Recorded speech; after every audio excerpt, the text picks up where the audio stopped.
At 52, I discovered I'd lived my whole life as an imposter. Not a criminal or a liar, but something much worse.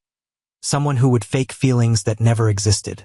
For 5 decades, I kissed women without passion, exchanged declarations of love that sounded empty even to me, and built relationships on foundations that crumbled at the first emotional storm. If you've ever felt lost in your own life, hit that like button. This story will surprise you. My name is Daniel Mitchell, and until recently, I was the kind of man others described as reliable. A word I grew to hate because it meant predictable, unsurprising, unpassionate. I worked as a structural engineer, specializing in bridges and large constructions, an irony I only later understood. I spent my days calculating how to keep things standing while my own emotional life slowly fell apart. Freshly arrived in Portland, Oregon, I had left yet another failed relationship behind. 8 years with Helen, a competent lawyer who deserved much more than I could offer. She never understood why I always seemed to be playing a role, even in our most intimate moments. "You're always somewhere far away, Daniel," she told me in our last conversation. "It's like you're trying to be someone you're not." She was right, of course. I was 44 when I met Helen, and even then, I kept trying to fit into the mold of what I thought a man should be. I dated because it was expected, had sex because it was part of the relationship, talked about marriage because I had reached the appropriate age. Every gesture seemed rehearsed, every word carefully calculated to sound natural. Moving to Portland was my attempt to start over, though I didn't know exactly what I was looking for. I bought a house in a quiet residential neighborhood, far enough from downtown for peace, but close enough not to feel completely isolated. It was a 1960s build, solid like the structures I designed, but with a garden that required care I wasn't sure I was willing to give. What you hear here is just the beginning. The full stories, unfiltered and with all the details you can imagine, are available now. See the link in the description right now. My personality was always meticulously extreme. Every object at home had its exact place. Every meal was planned in advance. Every day followed a routine I had perfected over decades. Friends, the few I had, said my organization was impressive.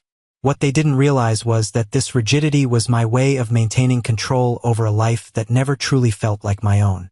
In casual conversations, I was always the listener, never the one who shared personal stories or revealed vulnerabilities. I had opinions on politics, economics, engineering, but when the topic drifted to feelings or relationships, I became an uncomfortable spectator of my own conversation. The house I chose perfectly reflected who I believed myself to be: functional, well-structured, no excesses. Located on a tree-lined street where neighbors greeted each other politely, but rarely talked beyond what was necessary. It was the ideal environment for someone who preferred solitude to the complexity of human relationships. The interior followed the same minimalist philosophy. Straight-lined furniture in neutral tones. A dining table for 4 where I always ate alone. A bookshelf with technical books organized by area of specialization. The kitchen, equipped with professional utensils I used to prepare simple, nutritious meals, echoed with the sound of my solitary footsteps during the silent mornings. My morning routine began precisely at 5:30. The alarm never needed to ring twice. My body had internalized that time so long ago that waking up had become an automatic reflex. First, 15 minutes of stretching in the living room, looking out the window at the garden I still didn't have the courage to properly cultivate. Then, black coffee, always in the same dark blue mug, while reviewing engineering projects I brought home. The constant smell of strong coffee permeated the house. I drank at least 6 cups a day, not for pleasure, but out of necessity. It was my fuel to face long hours poring over structural calculations, analyzing tensions and resistances of materials that behaved much more predictably than human emotions. From 7 to 8 in the morning, I studied new building regulations or reviewed pending projects. My home office was my sanctuary. 2 computer screens, a technical drawing board, rulers and set squares organized with military precision. The walls were decorated with photographs of famous bridges I had visited over the years, majestic structures representing human engineering achievements. The commute to the office took exactly 23 minutes, a route I unconsciously timed every day. I worked late, often being the last to leave the building, not out of excessive dedication, but because there was nothing particularly appealing waiting for me at home. Evenings followed an equally rigid pattern.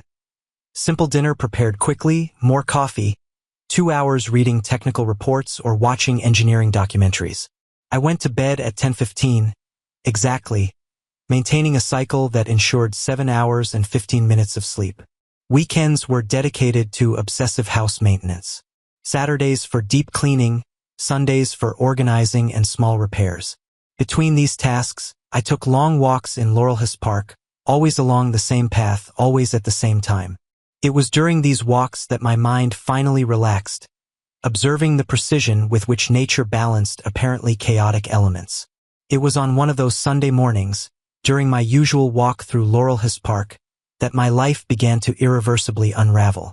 I had just completed the second lap around the lake when I saw someone occupying my favorite bench, the one with a perfect view of the pedestrian bridge and the reflection of the trees in the water. Normally, I would just choose another spot and continue my routine, but something made me stop. The man was painting. His hands moved with a fluidity that contrasted completely with the rigidity of my own everyday gestures.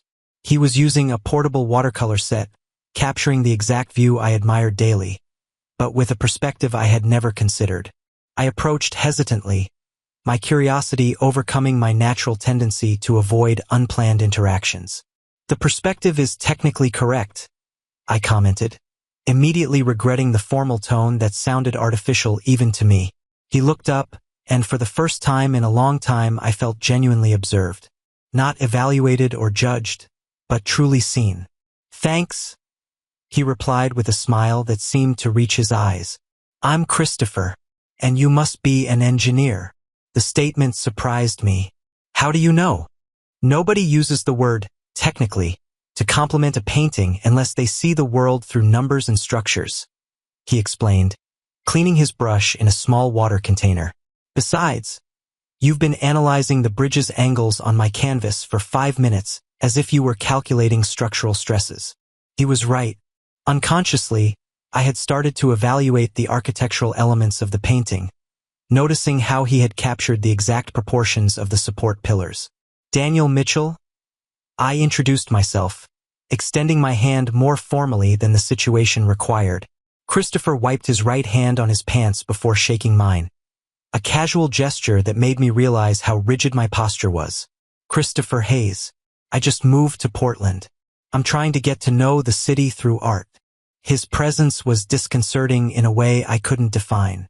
He was about 46, slightly graying brown hair, a scruffy beard that gave him a relaxed air. He wore a flannel shirt with paint splatters and worn jeans, the complete opposite of my always impeccable look. "Do you come here often?" he asked, and though it was a common question, something in his tone suggested genuine interest, not just social politeness. "Every Sunday," I replied automatically, then questioned why I was sharing details of my routine with a stranger. "I always take the same route." "Interesting," he said, turning his attention back to the painting. "I can never repeat the exact same path. I always discover something new that distracts me." I watched him work for a few minutes, fascinated by how he captured not just the image, but something more subtle, perhaps the feeling that place conveyed. "Are you a professional artist?" "Graphic designer, mostly, but painting is my way of processing life changes," he explained, adding a delicate shadow under the bridge. "I recently went through a separation, so I'm redefining who I am through new perspectives." His honesty completely disarmed me.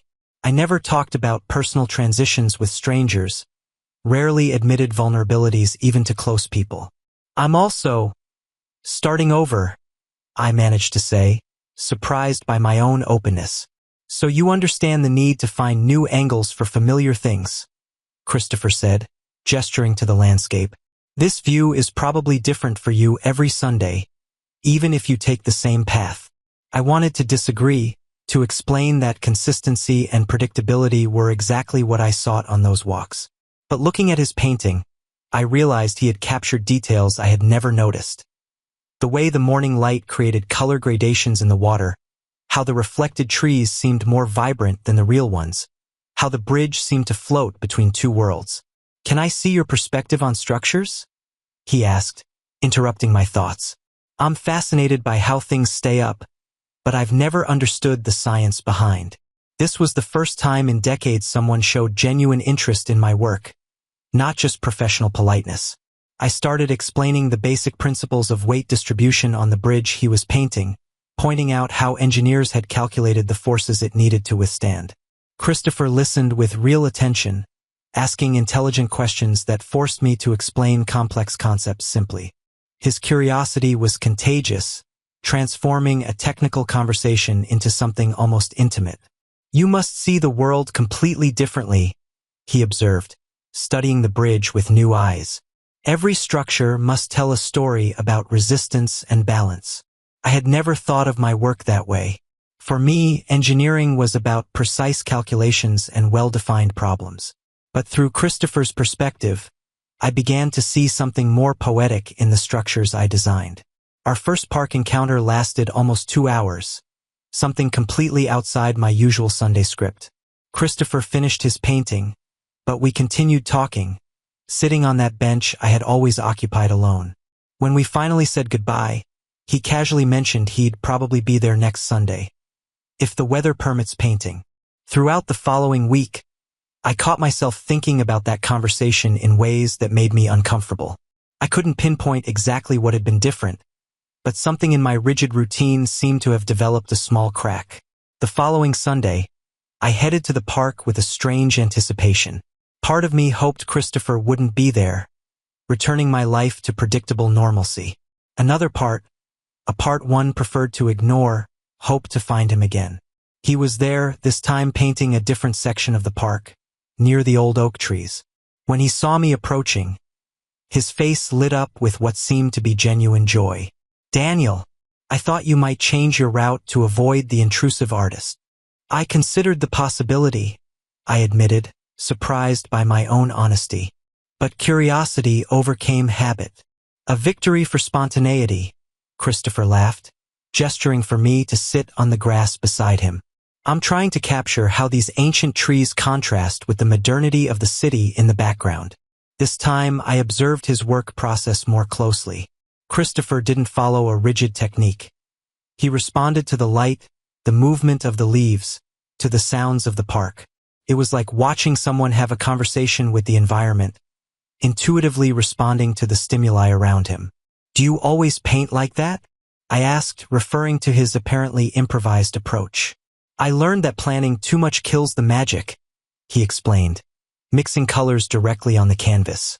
"The best moments happen when you allow the art to guide you, instead of trying to control it completely." This philosophy was the absolute opposite of everything I believed. My entire life was based on control, planning, eliminating unpredictable variables. However, watching Christopher work, I began to question if my rigid approach wasn't depriving me of important experiences. "Want to try?" he offered, extending a clean brush to me. "I don't know how to paint," I automatically protested. "I'm not asking you to paint. I'm asking if you want to experience seeing the world differently for a few minutes." Something in his tone convinced me to accept the brush.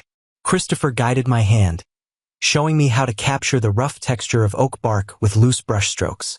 It was frustrating and liberating at the same time, my tendency to seek technical perfection constantly challenged by the imprecise nature of watercolor.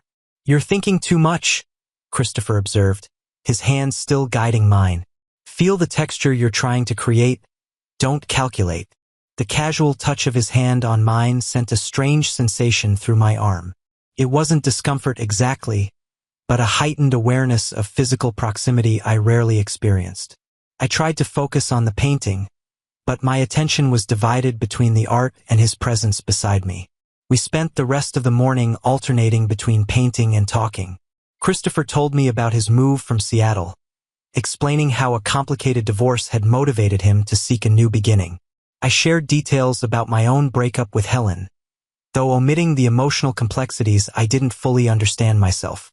"Relationships are like structures," I commented, trying to apply an engineering metaphor to something so complex.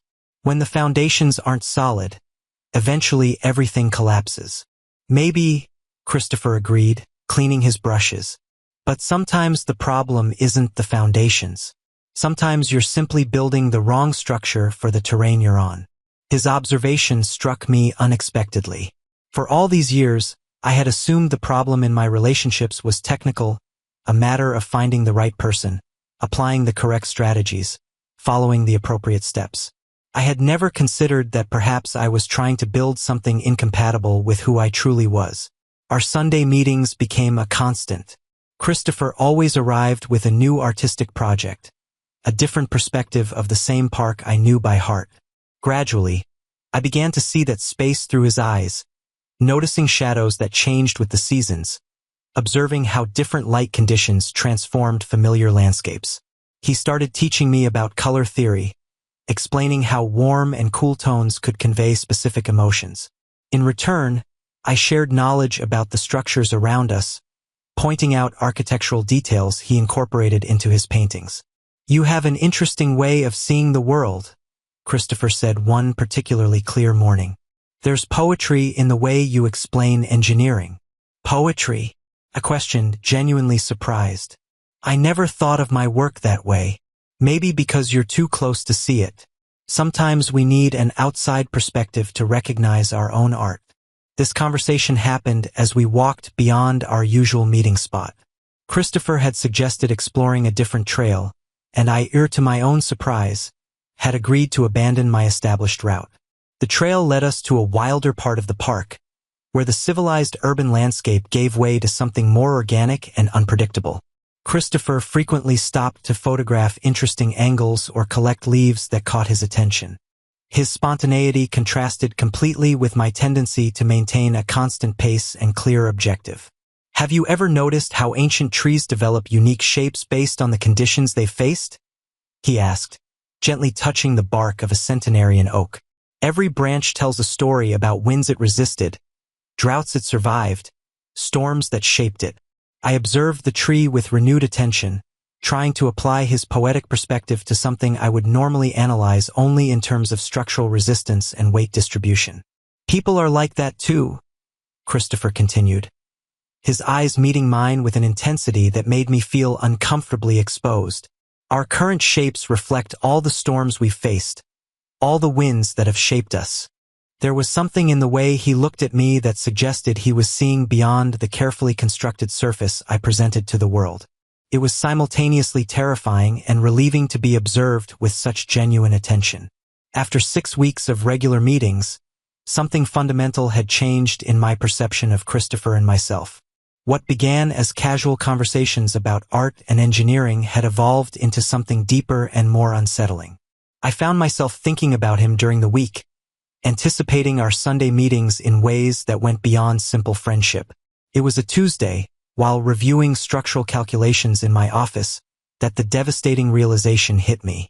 I was in love with Christopher Hayes. Not intellectual admiration, not artistic affinity, but a deep romantic attraction that challenged everything I thought I knew about my own identity. At 52, discovering I was gay wasn't just a personal revelation. It was an earthquake that threatened to destroy the entire carefully constructed structure of my existence. For 5 decades, I had operated under the premise that my difficulty with heterosexual relationships was a matter of compatibility or timing. The possibility that I was fundamentally wrong about my sexual orientation had never been seriously considered. The following nights were torturous. I found myself revisiting every interaction with Christopher, reinterpreting casual gestures through this new lens of understanding. The touch of his hand when he taught me to paint, the way his eyes lit up when he saw me in the park, the ease with which we talked, everything took on deeper, more frightening meanings. My first reaction was what I always did when confronted with emotionally complex situations: seek a technical solution. I exhaustively researched late discovery of sexual orientation, read psychological studies, looked for statistical data that could explain my situation rationally and controllably. The data was comforting in some aspects. Discovering you're gay after 50 wasn't as uncommon as I had imagined.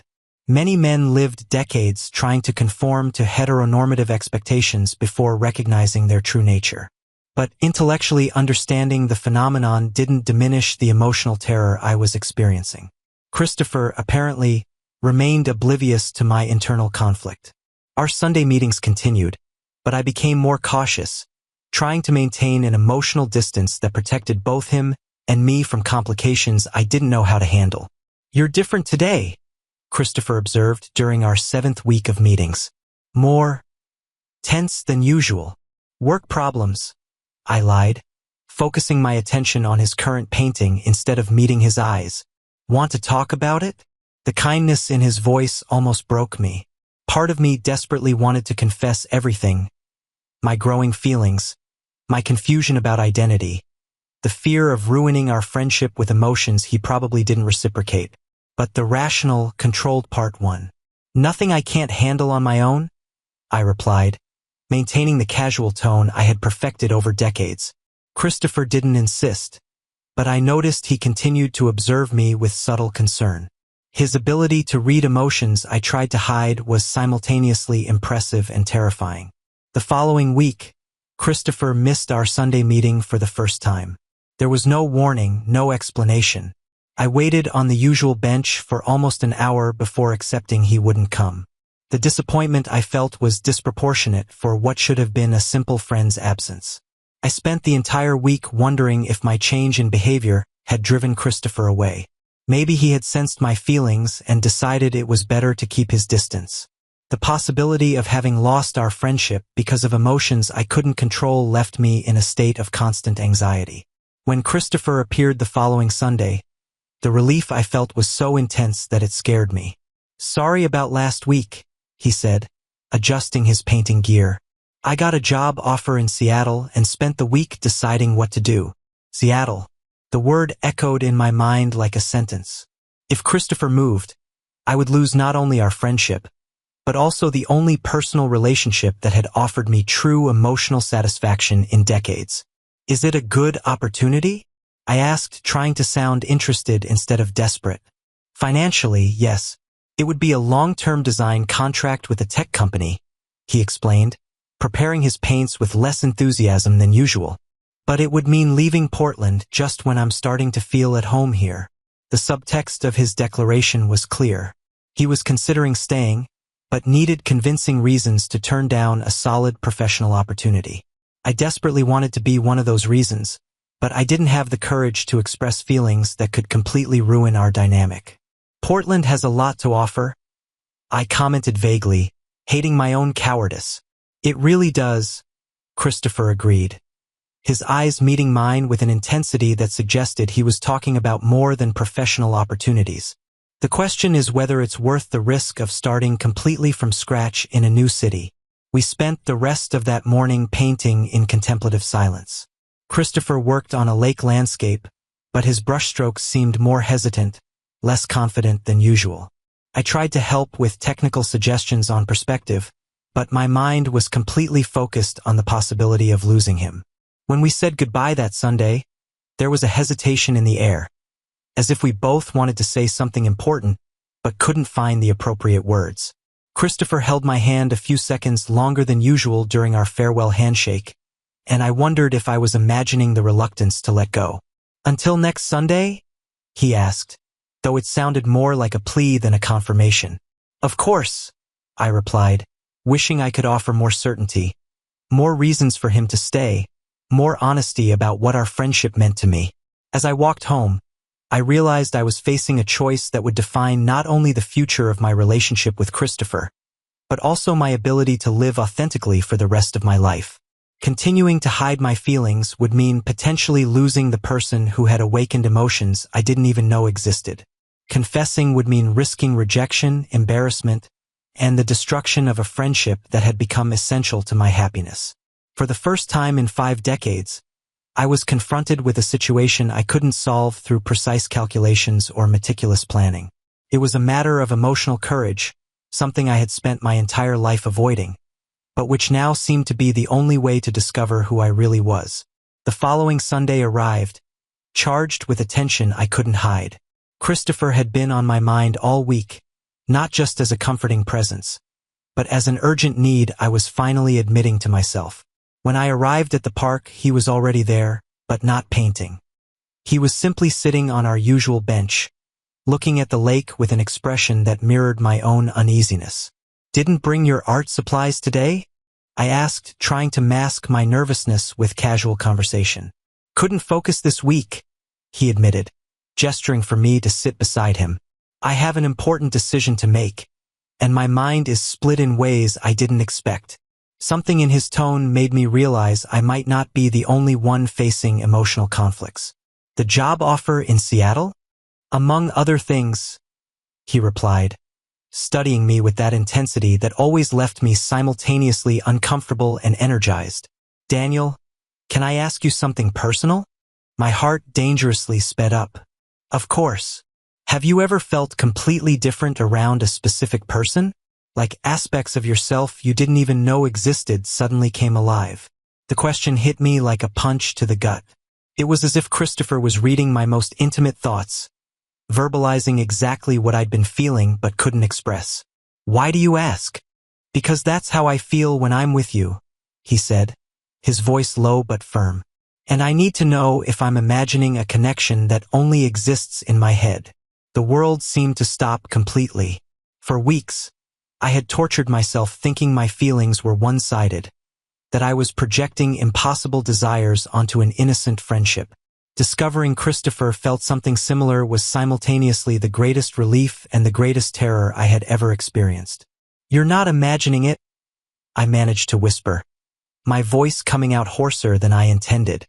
Christopher turned completely to face me, and for the first time in our weeks together, I saw genuine vulnerability in his eyes. "So what do we do with this? Because I'm 52, Daniel, and I've never felt this way around another man. I don't even know how to process what's happening." 52? I repeated, an involuntary smile escaping. "Me too, and I don't know how to process it either." "Maybe we can figure it out together," Christopher suggested, hesitantly extending his hand toward me. When our fingers touched, an electric current coursed through my entire body. It was different from any touch I had ever experienced, not just physical, but loaded with mutual recognition, acceptance, and something much deeper I had no vocabulary for. "Let's get out of here," Christopher said suddenly, intertwining his fingers with mine. "I know a more secluded trail where we can talk without interruptions." We walked in silence for 15 minutes, our hands still connected, until we reached a clearing surrounded by ancient cedars. The spot was isolated but not gloomy, bathed in a golden light that filtered through the treetops. The air smelled of moss and damp earth, creating an atmosphere that felt suspended from the everyday world. Christopher stopped in the center of the clearing and turned to face me completely. "Daniel, I need you to know that if this is just curiosity or momentary confusion, I understand. We can forget this conversation and continue being friends."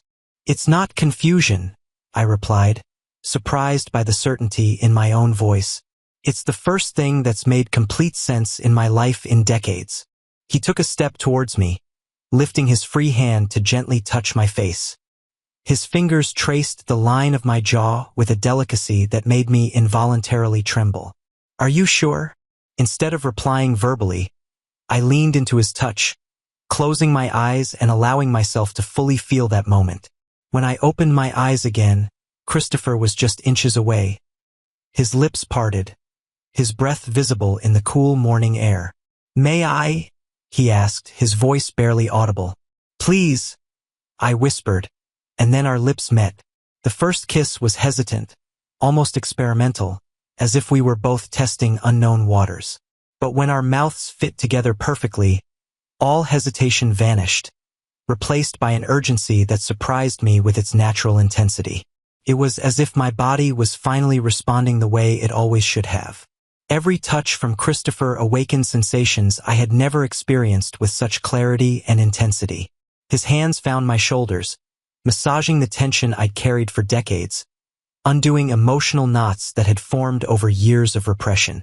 When we separated to breathe, we stayed with our foreheads touching, sharing the same air, the same tremors of discovery. "This is," I began, but couldn't find adequate words. "Perfect," Christopher completed, his hands now exploring my chest through my shirt. "It's like I'm finally home." He gently guided me to sit on the soft grass, positioning himself beside me so our bodies naturally aligned.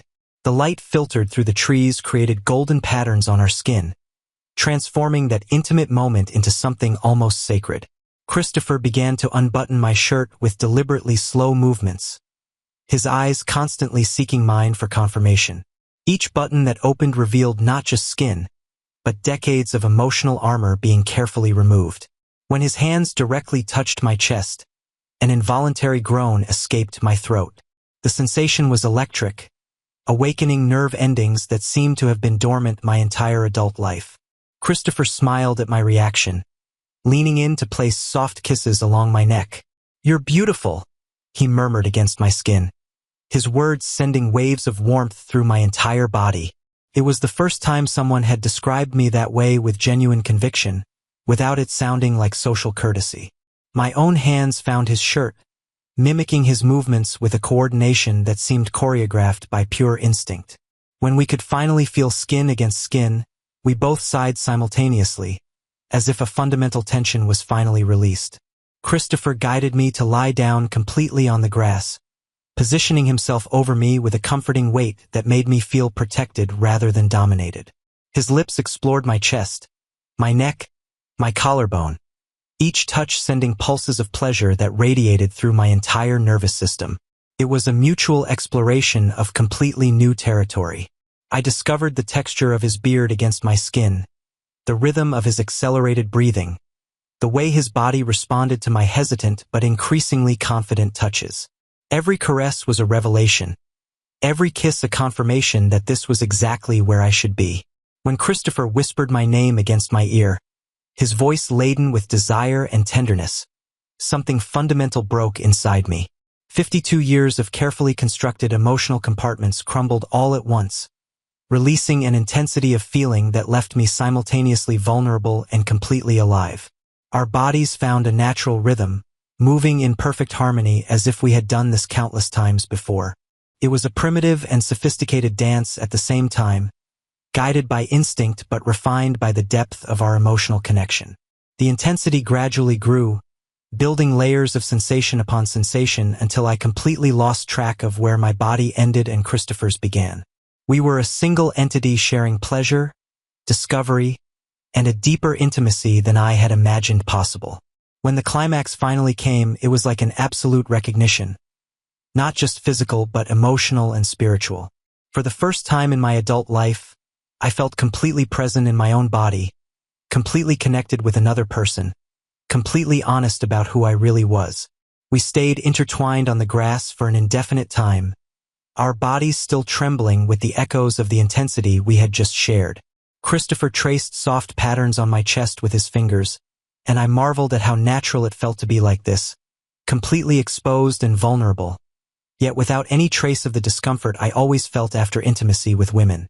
"How do you feel?" Christopher eventually asked, his voice carrying a tender concern that made me realize he understood the magnitude of what had just happened for me. "Like I've woken up," I replied honestly, turning to face him directly. "Like the last 50 years were a very long dream and I'm finally living my real life." Christopher smiled, but there were tears in his eyes. "I feel the same way, and I'm also terrified of what this means." I perfectly understood his fear. What we had just discovered about ourselves and each other changed everything. We couldn't just go back to our old lives pretending this revelation hadn't happened. It was too big, too transformative, too significant to be ignored or minimized. "What do we do now?"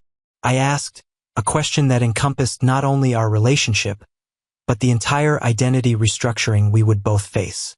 "First, we need to be honest about what we want," Christopher said, sitting up and slowly starting to get dressed. "Because this wasn't just sex, Daniel. It was mutual recognition of something much deeper." He was right. What we had shared transcended physical attraction or experimental curiosity. It was a fundamental connection between two people who finally allowed themselves to be authentic with each other.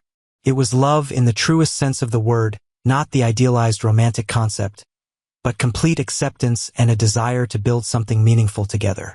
"I want to try," I said, surprising myself with my own courage. "I want to find out where this can take us, even if it's scary." Even knowing it means rethinking everything about our identities? Even knowing there will be challenges we can't even anticipate yet. Especially because of that, I replied, putting on my own shirt. For the first time in my life, I'm willing to face the unknown because I found something worth the risk. Christopher approached and kissed me softly. A kiss different from the previous ones. Less urgent, more promising. It was the kind of kiss that sealed important agreements, that marked significant beginnings. So let's go slow, he suggested. Let's give ourselves time to process this individually and together. Let's figure out how to build something real without rushing. As we walked back down the trail, our hands naturally intertwined again. It was a simple gesture that carried enormous weight, our first public display, even if minimal, that we were more than friends. Even though it was just the two of us in the forest, it represented a significant step towards authenticity. The offer in Seattle, I mentioned when we got close to the main park. I'm not taking it, Christopher said without hesitation. Not now. Not when we've just discovered something that could change our lives completely. The relief I felt was immense. The possibility of losing Christopher just as our relationship was beginning had been a constant worry in recent weeks. Knowing he prioritized our emerging connection over professional opportunities gave me hope that we were both equally committed to exploring this new reality. Thank you, I said simply, squeezing his hand. Don't thank me yet, Christopher laughed.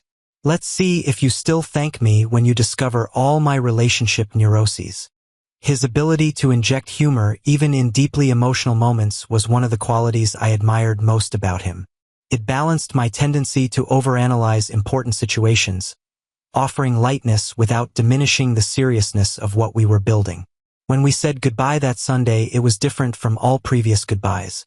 There was promise in the air, anticipation of future encounters that would be fundamentally different now that we had crossed the line from friendship into something much more intimate and significant. I drove home with a sense of completeness I had never experienced. For the first time in decades, I wasn't anxious to return to the safety of my isolated routine. Instead, I was eager to discover how my life would change now that I had finally found someone I genuinely wanted to share it with. The house that once represented control and solitude now seemed full of possibilities. I could imagine Christopher there, bringing vibrant colors to spaces that had been too functional for too long. I could imagine morning conversations over coffee, shared projects, the comforting presence of someone who knew and completely accepted me. The following weeks brought an emotional intensity one hadn't experienced in my entire adult life. Christopher and I started meeting not just on Sundays, but during the week too, carefully exploring the contours of this new reality we had discovered together. Each encounter revealed new layers of compatibility and challenge, building something that was simultaneously familiar and completely revolutionary for both of us. We decided to take things slow, respecting the magnitude of the transformation we were both going through. Christopher came to my place a few nights a week, where we'd cook together, an activity I'd always done mechanically, but which with him became almost meditative. He'd bring fresh ingredients from the farmer's market, spices I'd never considered using, a culinary spontaneity that contrasted with my usually calculated approach. You don't need to measure everything with scientific precision, Christopher laughed one Tuesday night, watching me meticulously weigh every ingredient for a simple stir-fry. Cooking is more art than science. My whole life has been based on precision, I replied, but still accepted his suggestion to add a handful of fresh herbs instead of measuring exactly 2 teaspoons as the recipe called for. These small concessions to improvisation became metaphors for bigger changes I was allowing in all aspects of my existence. Christopher wasn't just occupying physical spaces in my house.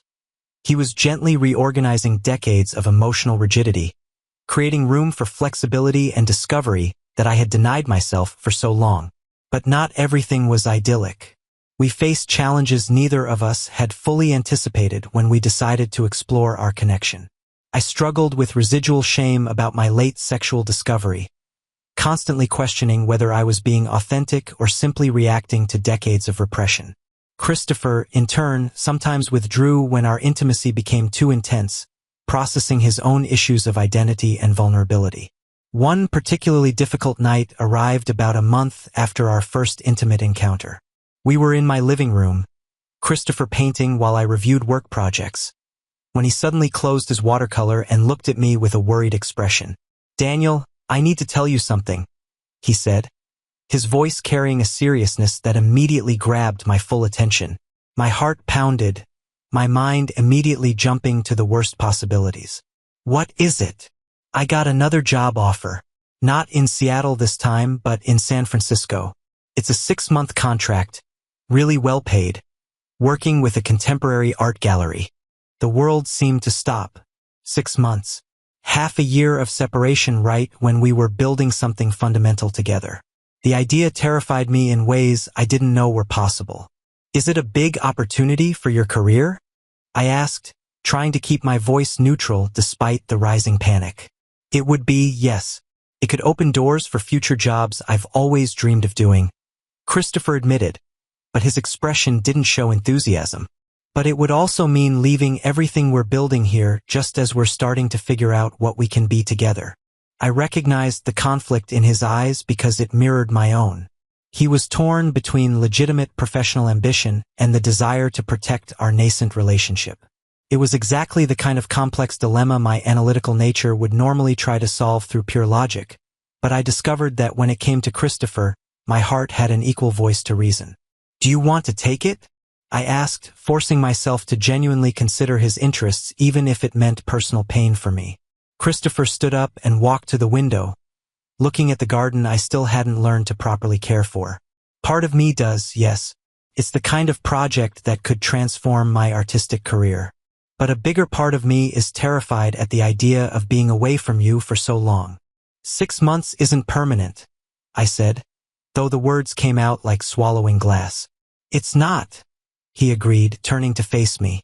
"But we're so new to this, Daniel. So fragile still. I'm afraid that 6 months of separation could undo everything we've built." His honesty completely disarmed me. For decades, I had navigated relationships where true feelings were masked by social courtesy or practical convenience. Christopher's willingness to verbalize vulnerable fears was simultaneously refreshing and terrifying. "Then don't take it," I said impulsively, then immediately corrected myself. "No, I'm sorry. I can't ask that. It wouldn't be fair." Christopher approached and sat beside me on the couch, taking my hand with a gentleness that contrasted with the intensity of the conversation. "You're not asking. I'm telling you because I want to make this decision together. Because for the first time in my life, I have someone whose feelings are as important as my own." I looked at our intertwined hands, marveling at how natural that gesture had become in such a short time. "If it were just about me, I'd beg you to stay. But I know you need to follow your professional passions too. I can't be the reason you miss out on important opportunities." "What if I decide you're more important than any professional opportunity?" The question hung in the air between us, loaded with implications we both understood. Christopher was essentially asking me if our relationship had reached a level of seriousness where professional sacrifices were justifiable. It was a question of commitment I had never faced with such honesty in previous relationships. "Then I would do everything in my power to support that decision," I finally replied, "and to make sure you never regretted choosing to stay." Christopher smiled for the first time that night, leaning in to kiss me softly. "I've already made my decision, actually. I'm going to decline the offer. I want to stay and see how far we can go together." The relief I felt was so intense it almost made me dizzy. "Are you sure?" "Absolutely. At 46, I've finally found someone I want to build something real with. Professional opportunities will come again, but connections like ours are too rare to risk." That night, as Christopher slept beside me for the first time, I reflected on how fundamentally my life had changed in just 2 months. I had spent decades avoiding exactly this kind of emotional vulnerability, but now I discovered that it was precisely this openness that gave real meaning to existence. 6 months later, as I watch Christopher make coffee in our kitchen, because now it's our kitchen, not just mine, I still marvel at the completeness I found at 52. He officially moved in 3 months ago, bringing vibrant colors to spaces that had been neutral for decades, filling silent corners with his spontaneous laughter, and transforming my house into a true home. The process of integrating our lives wasn't without its challenges. We had to negotiate fundamental personality differences, learn to share spaces I had inhabited alone for years, and navigate the reactions of family and colleagues when we finally decided to be open about our relationship. Some reacted with surprise, others with immediate acceptance, but we discovered that external opinions mattered much less than we had anticipated. "Good morning, engineer," Christopher says, handing me a cup of coffee prepared exactly how I've learned to like it. Less strong than before, with a touch of cinnamon he insisted on adding and which I now can't imagine living without. "Good morning, artist," I reply, using the affectionate nickname we developed for each other. Simple words that carry decades of emotional discovery. Christopher set up a small studio in what used to be my secondary office, where he now balances graphic design work with his passion for painting. I often find him there on weekend mornings, capturing on canvas landscapes we see together during our walks that now include trails I never would have explored alone, discoveries I never would have made without his spontaneous influence in my life. My work has also changed in surprising ways. The emotional perspective Christopher brought to my life has reflected in my professional approach. I started to see engineering projects not just as technical problems to be solved, but as opportunities to create structures that serve communities, that connect people, that contribute to human well-being in broader ways than I had previously considered. "You're different at work," my colleague Marcus commented a few weeks ago. "More present, more engaged with the human aspects of the projects." He was right. Discovering my personal authenticity had unleashed aspects of my professional personality I didn't even know existed. Now I contribute to team discussions with insights that go beyond technical calculations, considering how our constructions affect the lives of the people who will use them daily. Christopher and I developed our own rituals that honor both my need for structure and his spontaneous nature. Sundays remain our special day, but now they include not only walks in the park, but also culinary experimentation, visits to local museums, or simply entire afternoons in bed reading different books but sharing interesting observations we find. Sometimes, when I observe Christopher painting with the same focus concentration I used to reserve only for engineering calculations, I reflect on how true love isn't about finding someone who completes you, but about finding someone who inspires you to become more completely who you were always destined to be. My journey of late sexual discovery taught me that authenticity has no expiration date. At 52, I learned that it's never too late to question fundamental assumptions about yourself, never too late to embrace changes that initially seem terrifying, never too late to choose vulnerability over security when vulnerability offers the possibility of genuine connection. "What are you thinking about?" Christopher asks, noticing my contemplative expression as I look out the kitchen window at the garden we now care for together. "How long it took me to find you," I answer honestly. "Maybe we needed to be exactly who we are now to be ready for each other," he suggests, hugging me from behind while also looking at the garden. Maybe the timing was perfect, even if it seemed late. His perspective, as always, offers a wisdom that complements my tendency to analyze situations through the lens of efficiency and optimization. Christopher taught me that some of the best things in life can't be planned, calculated, or controlled. They simply need to be accepted and appreciated when they appear. Tonight, we're having dinner with Helen, my ex-girlfriend, and her new husband. It was Christopher who suggested reconnecting with important people from my past, not to relive old history, but to demonstrate that personal growth can coexist with gratitude for the paths that led us to where we are. Helen was genuinely happy when she heard about Christopher, commenting that she had never seen me so relaxed and authentic. If you've made it this far in this story, it's because something in it resonated with your own experiences of discovery, growth, or search for authenticity. Perhaps you're also questioning aspects of your identities, facing changes that initially seem scary, or simply looking for the courage to be more honest about who you really are. My message to you is simple. It's never too late to start living authentically. It's never too late to question patterns that no longer serve you, to explore aspects of yourself that have been neglected, to choose growth over comfort when growth offers possibilities for greater fulfillment. The life I'm living now with Christopher isn't perfect, no life is.